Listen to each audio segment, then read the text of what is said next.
അട്ടപ്പാടിയിലെ മധുവിന് ശേഷം പാലക്കാട് വീണ്ടും ആൾക്കൂട്ട ആക്രമണം. അതിഥി തൊഴിലാളി മരിച്ചു. മോഷ്ടാവാണെന്നും നുഴഞ്ഞുകയറ്റക്കാരനാണെന്നുമുള്ള സംശയത്തിലായിരുന്നു നാട്ടുകാർ വളഞ്ഞിട്ട് ആക്രമിച്ചത്. മർദ്ദനമേറ്റ അവശനായ തൊഴിലാളി രക്തം ഛർദ്ദിച്ചാണ് മരിച്ചത് എന്നാണ് ദൃക്സാക്ഷികൾ പറയുന്നത്. അത്ര ക്രൂരമായ മർദ്ദനമായിരുന്നു ഇയാൾക്ക് ഏറ്റത്. വാളയാർ അട്ടപ്പള്ളത്ത് ബുധനാഴ്ച വൈകിട്ട് 6 മോഷണ ശ്രമം ആരോപിച്ചാണ് പ്രദേശവാസികൾ ഛത്തീസ്ഗഡ് ബിലാസ്പൂർ സ്വദേശി രാമനാരായണൻ ബയ്യാർ എന്ന 31-കാരനെ പിടികൂടി മർദ്ദിച്ചു. കേരളം വളരുകയാണ് സുഹൃത്തുക്കളെ. കേരളം വളർന്നുകൊണ്ടേയിരിക്കുന്നു. അട്ടപ്പാടിയിൽ പണ്ട് മധു കൊല്ലപ്പെട്ടതിന് ശേഷം പാലക്കാട് 32 വയസ്സുകാരനെ അതിക്രൂരമായി മർദ്ദിച്ചു കൊന്നു. രാമനാരായണൻ ബയ്യ എന്ന പേരുള്ള ഒരു 32 വയസ്സുകാരനായ അതിഥി തൊഴിലാളിയാണ് ആൾക്കൂട്ടം വിചാരണ ചെയ്ത് അടിച്ചു കൊന്നിരിക്കുന്നത്. അദ്ദേഹത്തെ ബംഗ്ലാദേശി നുഴഞ്ഞുകയറ്റക്കാരൻ എന്ന പേരിലാണ് കുറച്ച് നാട്ടിൽ പൊട്ട ഹിന്ദി അറിയാവുന്ന വായ്നോക്കികളായ വിദ്വേഷികൾ വന്ന് കൂട്ടം കൂടി തല്ലിക്കൊന്നത്. ഇപ്പോൾ ബംഗ്ലാദേശി നുഴഞ്ഞുകയറ്റക്കാരൻ എന്നൊക്കെയുള്ള പേരുകൾ കേരളത്തിലെ വിദ്വേഷികളായ പരമനാറികളിരുന്ന് എല്ലാ സ്ഥലങ്ങളിലും വിളമ്പി ആവേശം കൊള്ളുകയാണ്. അതിന് മുൻ DGP അടക്കമുള്ളവരുണ്ട് രംഗത്ത്. ഒടുവിൽ പൊതുസമൂഹത്തിലുള്ള മനുഷ്യരെ, മറ്റേതെങ്കിലും സംസ്ഥാനക്കാരെയെല്ലാം ബംഗ്ലാദേശികളാണെന്ന പേരിൽ അടിച്ചു കൊന്ന് ദേശീയത തെളിയിക്കാൻ നിൽക്കുകയാണ് കുറേ ആളുകൾ. ഈ പാവപ്പെട്ട മനുഷ്യൻ അതിഥി തൊഴിലാളിയായി ഇവിടെ വന്നതാണ്. അല്പം മദ്യപിച്ചിട്ടുണ്ടായിരുന്നു. മദ്യപിച്ചത് മലയാളി നാട്ടിലെ പെൻഷൻ കൊടുക്കാൻ വേണ്ടി സർക്കാർ യഥേഷ്ടം വിതരണം ചെയ്യുന്ന നല്ല മുന്തിയ ദേശീയതയുള്ള പാനീയമാണ്. അത് കുടിച്ച് ലക്ക് കെട്ടപ്പോഴേക്കും മോഷ്ടിക്കാനെത്തി എന്ന പേരിലാണ് ഈ പറഞ്ഞ ആൾക്കൂട്ടം വിചാരണ ചെയ്ത് ഈ 32-കാരനെ തല്ലിക്കൊന്നത്.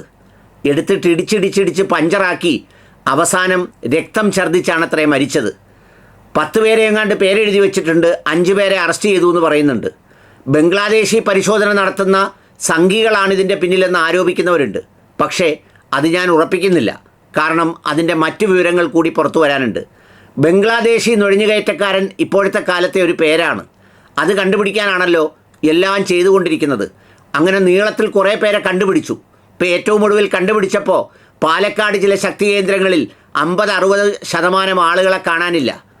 അങ്ങ് ഡൽഹിയിലൊക്കെ, ബീഹാറിലൊക്കെ, ഉത്തർപ്രദേശിലൊക്കെ ബ്രസീലിയൻ മോഡലിൻ്റെ പേര് ചേർത്തതുപോലെ ചില പേരുകളാണോ എന്ന് സംശയിക്കുന്നുണ്ട്. ഏതായാലും ഒഴിവാക്കപ്പെട്ടവരുടെ പേരുകൾ പ്രസിദ്ധീകരിച്ചാൽ അറിയാം ഏതനമാണെന്ന്. ഇതെല്ലാം ബംഗ്ലാദേശികളെ കണ്ടുപിടിക്കാനാണ്.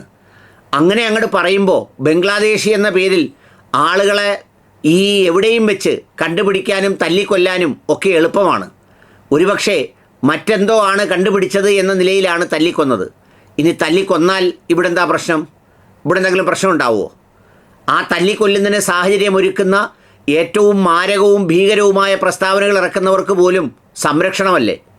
നമ്മുടെ ഇന്ദിരയെ സംരക്ഷിക്കുന്നത് പോലെ, ആകാശവാണിയിൽ ഇന്ദിരയെ സംരക്ഷിക്കുന്നത് പോലെ കേരളം ഏറ്റവും ജീവിക്കാൻ ദുസ്സഹമായ നാടായി മാറുകയാണ് എന്നതാണ് സത്യം.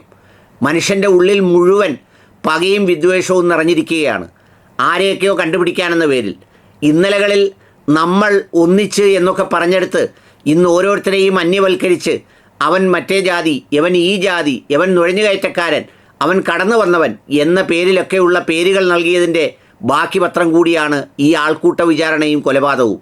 ബഹുമാനപ്പെട്ട ഹൈക്കോടതിയോട് പറയാനുള്ളത്, സ്വമേധയാ കേസെന്തെങ്കിലും എടുത്ത് കൊള്ളാവുന്ന ഓഫീസർമാരെ വെച്ച് അന്വേഷിച്ച് ഇതിനൊക്കെ അറുതി വരുത്തേണ്ടത് ആവശ്യമാണ്.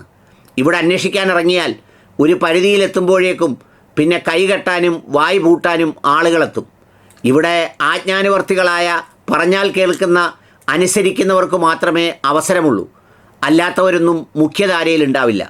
ഏതായാലും ആ പാവപ്പെട്ടവൻ്റെ ജീവിതവും കുടുംബവും അറിയുമ്പോഴാണ് ഇതിനേക്കാൾ സങ്കടം തോന്നുക. ഛത്തീസ്ഗഡിൽ നിന്നൊക്കെ ഇവിടെ വന്ന് ജോലി ചെയ്യണമെങ്കിൽ ആ ജീവിത സാഹചര്യം അറിയുമ്പോൾ നമുക്ക് മനസ്സിലാവും. ഞാൻ ഈ കൊല്ലത്ത് ഒരാൾ മണ്ണിൽ പുതഞ്ഞ് മരിച്ചുപോയ ഒരു മനുഷ്യൻ്റെ അയാളുടെ ജീവിത സാഹചര്യങ്ങൾ ബീഹാറിലൊന്ന് അന്വേഷിച്ചപ്പോൾ സത്യം പറഞ്ഞാൽ പല ദിവസങ്ങളിലും ഉറങ്ങാൻ കഴിഞ്ഞില്ല.